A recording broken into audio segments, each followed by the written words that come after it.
아름다움을 만들어가는 키스 뷰티 그룹이 주최하는 글로벌 리더 양성 프로그램 키스 비전 프로그램이 성황리에 마쳤습니다. 맨하탄 어퍼이스트 사이드에서 여성을 표적 삼아 소매치기를 벌이는 5인조 절도단이 뉴욕시경에 의해 공개 수배됐습니다. 앞으로 뉴욕시 전철에서 구걸을 하거나 소변 보는 행위가 금지됩니다. 뉴욕시와 뉴욕주에서 독감 환자가 최근 5년간 최고 수치에 달했습니다. 모두가 누릴 수 있는 권리, 바로 아름다움입니다. 키스는 누구나 더 쉽고 당당하게 자신의 아름다움을 즐길 수 있는 세상을 꿈꿉니다. 키스는 우리 모두의 미래가 더 아름답게 빛날 수 있도록 최선을 다할 것입니다. 당신의 아름다움의 모든 순간, 키스가 함께합니다. 뉴뱅크와 함께 꿈의 집을 마련하세요. 빠른 승인, 맞춤형 서비스, 전문가 상담, 지역 전문성, 경쟁력 있는 이자율. 뉴뱅크가 주택 소유를 쉽고 간편하게 모든 단계에서 도움을 드립니다. 지금 바로 가까운 뉴뱅크 지점을 방문해서 홈모기지 대출 상품에 대해 문의하세요. 뉴뱅크 제공입니다. 아름다움을 만들어가는 키스 뷰티 그룹이 주최하는 글로벌 리더 양성 프로그램에 참가한 경남 함양군 학생들이 더 큰 꿈을 품고 한국으로 귀국했습니다. 올해로 19회째를 맞는 키스 비전 프로그램에 참가한 경남 함양군 중학생들을 위한 송별회가 지난달 30일 열렸습니다. 17명의 학생들은 지난달 22일부터 30일까지 약 일주일간의 미국 연수를 성공적으로 마무리하고 자신들의 경험을 영상으로 편집해 발표하는 시간을 가졌습니다. 올해 선발된 중학생 17명은 키스사가 진행하는 리더십과 문화 강연에 참석해 글로벌 마인드셋에 대한 안목을 넓히는 시간을 가졌습니다. 이어 롱아일랜드 소재 해릭 고등학교에서 이틀간 수업에 참여하고 현지 학생들과 교류하며 미국 학교의 교육 체계를 경험했습니다. 또 학생들은 뉴욕, 워싱턴 DC, 보스턴의 대표적인 명소와 프린스턴, 예일, 하버드, MIT 등 아이비리그 명문 대학을 방문하며 글로벌 관점을 키우고 학습 동기부여를 다지는 시간을 보냈습니다. 처음으로는 MIT 그런 대학교들이 너무 재미있고 인상 깊었어요. 진짜로 여기 오고 싶다라는 느낌이 들 정도로 투어분도 너무 친절해 주셨고 이런 것들 보면서 진짜 여기 오고 싶다는 느낌이 많이 들었고, 두 번째는 헤릭 하이스쿨에서 저희 나라 문화와 너무 다른 것을 보고 충격도 먹었지만은 조금 다른 것도 인정해야 되구나 하고 재밌다, 이런 데서 한번 학교 다녀보고 싶다라는 진짜로 좋은 기회였던 것 같습니다. 장 회장님처럼 돈을 많이 벌게 된다고 해도 그런 결정을 내리기 되게 쉽지 않았을 것 같거든요. 그런데 저런 선행을 하시는 걸 보면서 나도 저런 사람이 될 수 있으려면 어떻게 해야 될까? 나도 저런 사람이 될 수 있으려면 얼마나 성공을 해야 될까? 같은 가치에 대해서 생각하게 되었고, 저도 이제는 이번 여행을 통해서 그런 사람이 됐다고 할 수 있지 않을까라고 생각합니다. 키스 비전 프로그램은 함양군 출신 키스사 장용진 회장이 어린 시절 가족을 따라 이주한 후 세계 굴지의 글로벌 뷰티 기업을 일궈내고 고향의 후학들을 양성하기 위해 2005년부터 키스 비전 프로그램이라는 이름으로 진행되고 있는 사회공헌 및 장학 프로그램입니다. 뉴욕시경이 최근 몇 주 사이 맨하탄 어퍼이스트 사이드에서 여성을 표적 삼아 소매치기를 벌이는 5인조 절도단을 공개 수배했습니다. 경찰에 따르면 지난달 19일과 21일 최소 여성 3명이 공격당하고 소매치기를 당했습니다. 3번의 사건이 맨하탄 2에비뉴와 3에비뉴 사이, 이스트 70스트릿과 78스트릿 사이에서 발생했습니다. 가장 최근에 발생한 사건은 지난달 21일 오후 5시 40분경 이스트 70스트릿과 2에비뉴에서 발생했습니다. 용의자들은 71세 여성을 소매치기 하려다가 실패했습니다. 지난달 19일에는 오후 8시경 32세 여성이 75스트릿과 3에비뉴를 걷다가 5인조 강도단으로부터 핸드백을 소매치기 당했습니다. 몇 분 후에 이들은 78스트릿에서 또 38세 여성을 공격하고 소매치기를 시도했습니다. 경찰은 5명의 용의자들의 신상을 공개하고 시민들의 제보를 당부했습니다. 경찰은 또 최근 퀸즈, 맨하탄, 브루클린에서 네일업소와 식당 대상 절도 범죄가 기승을 부리고 있다고 밝혔습니다. 지난해 12월부터 1월까지 최소 10개의 사건이 신고됐습니다. 용의자는 현관문의 잠금 장치를 부수고 업소 안에 위치한 현금 출납기를 털고 네일업소에서는 네일 용품과 기계들을 훔쳤습니다. 용의자는 맨하탄 노호 소재 주스 가게, 퀸즈 롱아일랜드 시티 소재 LIC 네일 앤 스파, 맨하탄 어퍼이스트 사이드 소재 세렌디피티 네일, 하와 식당 등을 털었습니다. 앞으로 뉴욕시 전철에서 구걸을 하거나 소변 보는 행위가 금지될 전망입니다.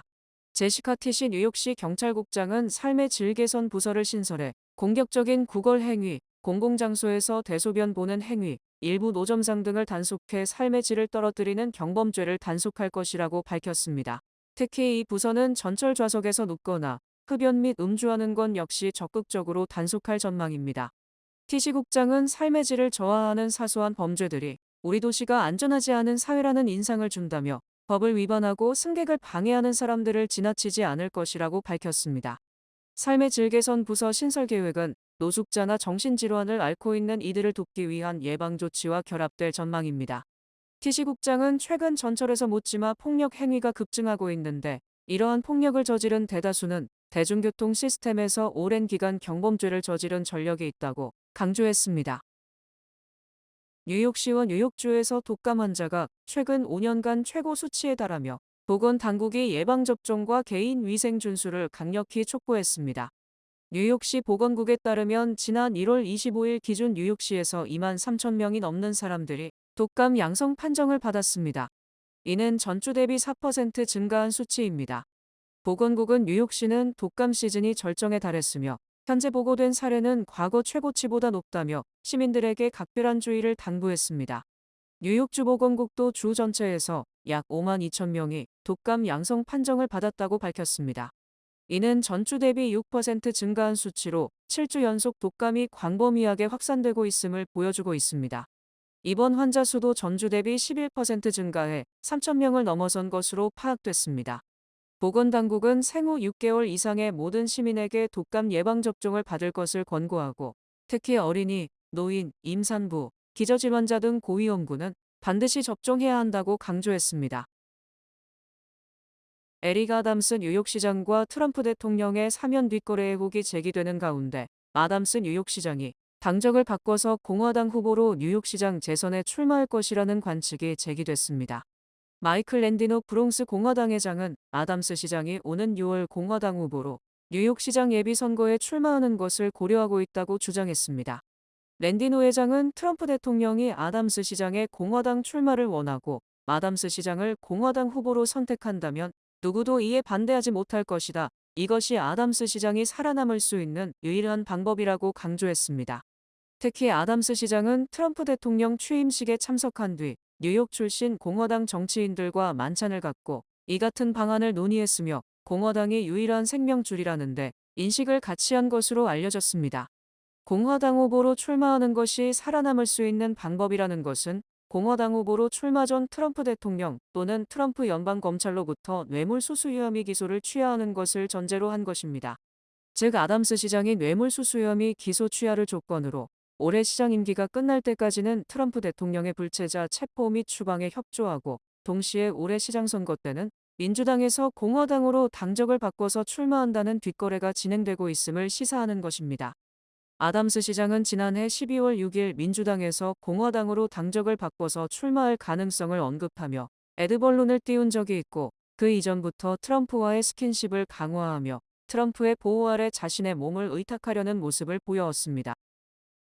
트럼프 대통령 취임 뒤 열흘간 미 전역에서 체포된 불법 체류자가 8천 명을 넘었으며 이는 바이든 행정부 때보다 3배 정도 많은 것입니다. 백악관은 지난달 22일부터 31일까지 10일간 미 전역에서 체포된 불법 체류자가 8,276명이라고 공식 발표했습니다. 또 이민세관 단속국은 일반 교도소에 수감 중인 불법 체류자들을 인계받고 있으며 같은 기간 10일 동안 6,577명을 넘겨받아 추방 절차에 돌입했다고 밝혔습니다.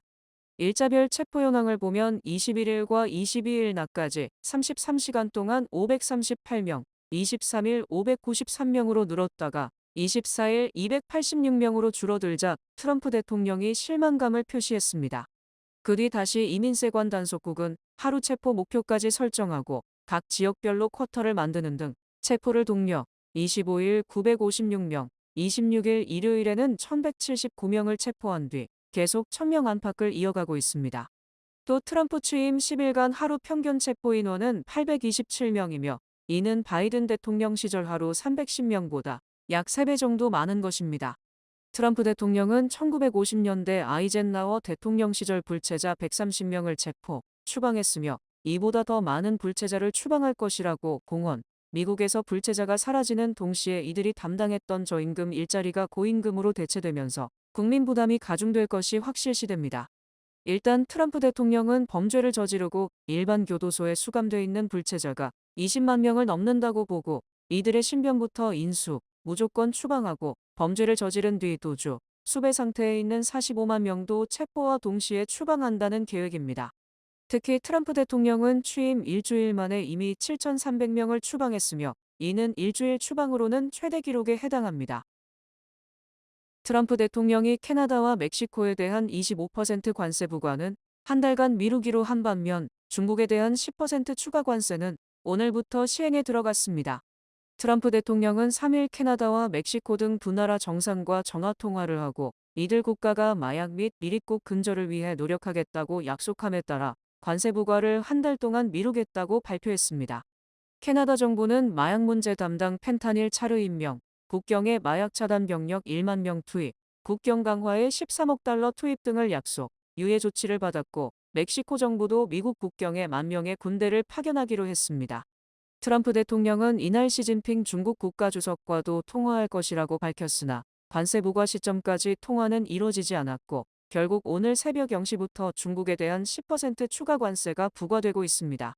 이에 따라 트럼프 대통령이 대선 때부터 강조한 관세 전쟁은 중국을 시작으로 포문이 열리면서 트럼프 1기 때의 중국에 대한 고율 관세 부과에 이어 미중 무역 전쟁 2라운드에 돌입했습니다.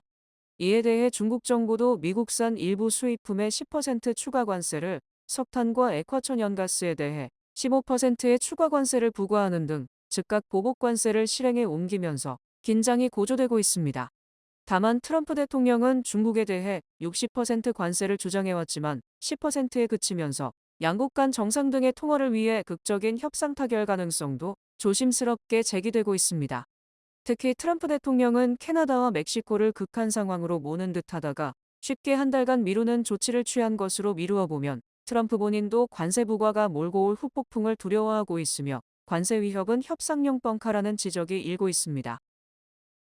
멕시코 대통령이 도널드 트럼프 대통령의 한 약속대로 국경에 군인 1만 명을 배치하기 시작했습니다. 클라우디아 셰인바움 멕시코 대통령은 4일 정례 기자회견에서 오늘 남부에 있던 국가방위대원 인원들이 북부에 도착했다며 이들은 미국과의 국경지대 보안 강화 작전을 수행하게 될 것이라고 말했습니다. 멕시코에서는 정부가 2006년 마약 카르텔과의 전쟁에 군 병력까지 투입하기 시작한 이후 45만여 명이 사망할 정도로 마약 등 범죄 조직으로 인한 폭력 문제가 심각합니다. 앞서 셰인바움 멕시코 대통령은 전날 도널드 트럼프 대통령과의 통화에서 멕시코산 제품에 25% 관세를 부과하기로 한 미국의 행정명령 시행 개시 일자를 한 달간 유예하기로 했습니다. 멕시코 정부는 이와 함께 미국으로의 마약 펜타닐 밀매를 차단하기 위해 1만 명의 국가방위대원을 국경에 투입하기로 약속했습니다. 이로써 멕시코 정부는 합의 이튿날 곧바로 남부 지역을 담당하던 일부 국가방위대원을 북부에 파견했습니다. 트럼프 대통령이 캐나다와 멕시코에 대한 관세 부과를 한 달 미룸에 따라 금융시장은 일시적으로 안정을 되찾았지만 불확실성은 여전하다는 분석을 낳고 있습니다.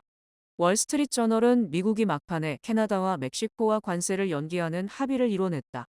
트럼프 대통령이 관세 부과 불과 몇 시간 전에 이를 뒤집은 것은 그가 강력한 수입 관세를 시행할지에 대한 의구심을 불러일으킨다고 지적했습니다. 이는 트럼프 대통령이 관세를 실제로 부과하기보다는 원하는 것을 얻어내기 위한 협상용 뻥카이며 실탄이 없는 공포탄 놀이라는 분석에 따른 것입니다. 블룸버그 통신도 캐나다와 멕시코에 대한 한 달 보류 조치는 트럼프 역시 관세 부과가 미국민들에게 경제적 고통을 가하는 것임을 알고 있고 이를 꺼리는 것으로 분석된다고 보도했습니다. CNN은 트럼프가 당초 약속했던 관세 부과에서 후퇴했다. 많은 사람들이 트럼프의 관세 정책이 허풍일 것이라고 생각했는데 아마도 결국엔 그렇게 될 것 같다고 지적했고 이에 대해 시장은 일단 안도하고 있다고 전했습니다. 특히 어제 멕시코에 대한 관세 부과가 연기되면서 멕시코에 공장을 둔 미국 자동차 회사들의 주가는 다시 상승, 하루 전에 폭락을 완전히 회복하는 모습을 보였습니다. 뉴욕타임스는 이번 합의는 가장 가까운 동맹국이자 최고 무역 파트너 국가들과의 무역 전쟁 우려를 완화시키며 시장에 안도감을 가져왔다고 분석했습니다. 반면 일부 매체는 관세 전면 취소가 아닌 일시연기이므로 안도감이나 안정성은 일시적인 것에 불과하다, 불확실성은 여전하다고 주장했습니다. 한편 트럼프 대통령은 트럼프 관세 전쟁이 역사상 가장 어리석은 무역 전쟁이라는 월스트리트저널의 지적에 대해 나는 월스트리트저널을 많이 보지만 어떤 것들은 그들에게 동의하지 않는다. 여러분들은 관세 정책이 멍청한 일이 아니라 모든 국가가 미국과 협상하고 싶어 안달이 나도록 할 것임을 알게 될 것이라고 주장했습니다. 트럼프 대통령이 법적 논란이 분분한 행정명령을 양산하면서 독주하고 있음에도 불구하고 공화당은 이에 대한 견제는커녕 침묵을 지키면서 심기경호만 하고 있다는 비판이 제기됐습니다. NBC 방송은 트럼프 대통령이 불법 체류, 외국인 추방 등 법적인 논란이 많은 행정명령을 양산, 미국의 삼권 분립 제도에 도전하고 있지만 입법부를 장악한 공화당은 행정부에 대한 견제와 감시를 수행하지 않고 침묵만 지키고 있다고 보도했습니다. NBC 방송은 의회는 전통적으로 또 법적으로 행정부에 대한 감독이 기본적 의무이며 역할이지만 현재 공화당은 트럼프 대통령의 눈밖에 나지 않기 위해 전전긍긍하고 있을 뿐 입법부의 역할을 외면하고 있다고 지적했습니다. 공화당 하원 1인자인 마이크 존슨 하원의장은 최근 한 모임에서 행정명령의 불법성 논란에 대해 트럼프는 미국 국민의 명령을 받았다. 트럼프는 자신의 행정 권한을 적절한 방식으로 행사하고 있다고 주장했습니다. 불체자 추방 명령 외에도 미국의 대외원조 기구인 국제개발처를 국무부에 통합시키는 행정명령은 불법이며 행정기관 통폐합은 의회의 입법으로만 가능하다는 지적이 제기되고 있지만 공화당은 이를 애써 외면 미국의 헌법이 흔들리고 있습니다. 특히 각 부처 장관 지명자에 대한 인사청문 권한을 가진 공화당 연방상원의원들은 지명자의 적절성을 따지기는커녕 트럼프 지명자가 인사청문회를 통과할 수 있도록 엄호하는 역할을 맡고 있다는 비판이 일고 있습니다. 또 트럼프 대통령이 18개 부처의 감찰을 담당하는 감사관 17명을 전격 해임한 것은 감사관 해임은 30일 전 연방의회에 통보해야 한다는 관련 법을 정면으로 위배했지만 이 또한 유야무야되면서 미국의 삼권 분립 제도가 근본적으로 위협받고 있습니다. 이처럼 공화당 의원들이 트럼프 앞에 꿀먹은 벙어리가 된 것은 트럼프가 취임 뒤 자신에 반대한 인물들을 모조리 파면하고 경호를 취소하는 등 극단적인 보복을 보여주자 트럼프에 반대하면 보복당한다는 학습 효과로 풀이됩니다. 트럼프발 관세 전쟁이 미국 경제에 대한 불확실성을 키우면서 연준 인사들이 금리 인하에 대해 더욱 신중한 입장을 견지 금리 동결이 당분간 계속될 것이란 전망을 낳고 있습니다. 오스틴 굴스비 시카고 연방준비은행 총재는 트럼프 대통령 취임 뒤 정책 불확실성이 커지고 있으므로 연준이 차입 비용을 낮추는데 더 신중해야 한다고 말했습니다. 차입 비용이란 가정이나 기업이 은행에서 돈을 빌리는 데 지출하는 비용, 즉 대출에 따른 이자를 말하는 것으로 차입 비용을 낮추는 데 신중해야 한다는 것은 금리 인하에 신중해야 한다는 것을 뜻합니다. 굴스비 총재는 인플레이션이 다시 시작될 위험이 있기 때문에 금리를 얼마나 빨리 내릴 수 있는지 조금 더 조심하고 신중해야 한다며 미국의 관세 부과와 상대국의 보복 관세 등에 따른 물가 상승 우려를 표했습니다. 굴스비 총재는 관세 부과에 따른 무역 전쟁이 글로벌 경제에 미치는 일관된 흐름에 파악에 주력하고 있지만 불확실성이 클 때는 합의점에 도달하는 속도를 늦출 수도 있다고 말했습니다.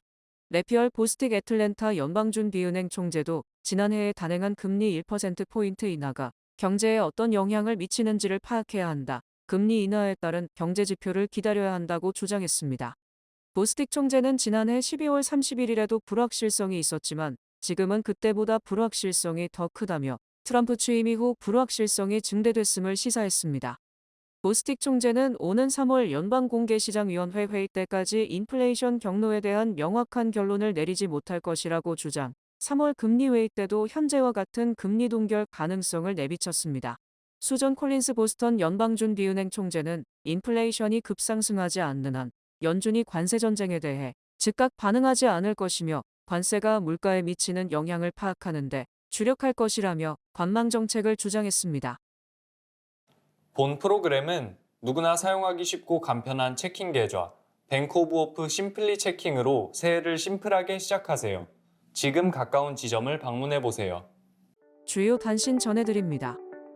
뉴저지주에서 지난 1일부터 발효된 21세 미만 운전면허 취득 강화법에 따르면 21세 미만 주민이 운전면허를 취득하기 위해서 최소 50시간 이상의 도로 주행 연수를 의무적으로 이수해야 합니다. 미국의 항공 스타트업 붐 슈퍼소닉 CEO는 향후 10년 내 전 세계 어디든 $100 선에서 왕복 4시간 이내 이동할 수 있도록 하는 것이 목표라고 밝혔습니다. 붐 슈퍼소닉은 민간 기업 최초로 초음속 시험 비행에 성공했습니다. 파리바게뜨를 운영하는 SPC 그룹이 텍사스주 제빵 공장 투자를 확정하고 1억 6천만 달러를 투자해 오는 2027년 하반기 준공을 목표로 올여름에 착공합니다. HY가 2000년 처음 선보인 국내 드링크 발효육 판매량 1위, 헬리코박터 프로젝터 1위, 이달부터 북미 최대 아시안 마트 H마트에 입점합니다.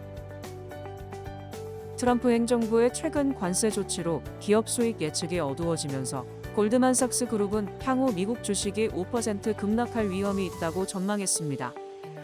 트럼프 대통령이 캐나다, 멕시코, 중국의 관세를 부과하고 유럽연합에도 같은 조치를 취하겠다고 말하면서 안정 자산에 대한 수요가 급증해 금값이 사상 최고를 경신했습니다. CJ 올리브영이 캘리포니아주 로스앤젤레스에 현지 법인을 설립하고 본격적으로 세계 1위 뷰티 시장에 진출한다고 밝혔습니다. 연방 국방부가 뉴욕타임스와 NBC 등 주요 언론사 4곳의 기자실 퇴거 통보 후 빈자리에 친 트럼프 성향 매체로 평가받는 뉴욕포스트와 인터넷 매체 브레이트바트 등을 배정했습니다. 날씨 전해드립니다. 수요일인 내일은 흐리고 밤늦게 눈이 내리겠습니다. 낮 최고 기온은 33도, 최저 기온은 30도입니다. 해 뜨는 시간은 7시 2분, 해 지는 시간은 5시 18분입니다. 이상으로 주간 날씨와 세계 날씨 전해드립니다.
이상으로 2월 4일 화요일 TKC 뉴스데스크 여기서 마치겠습니다. 시청해주신 여러분 고맙습니다.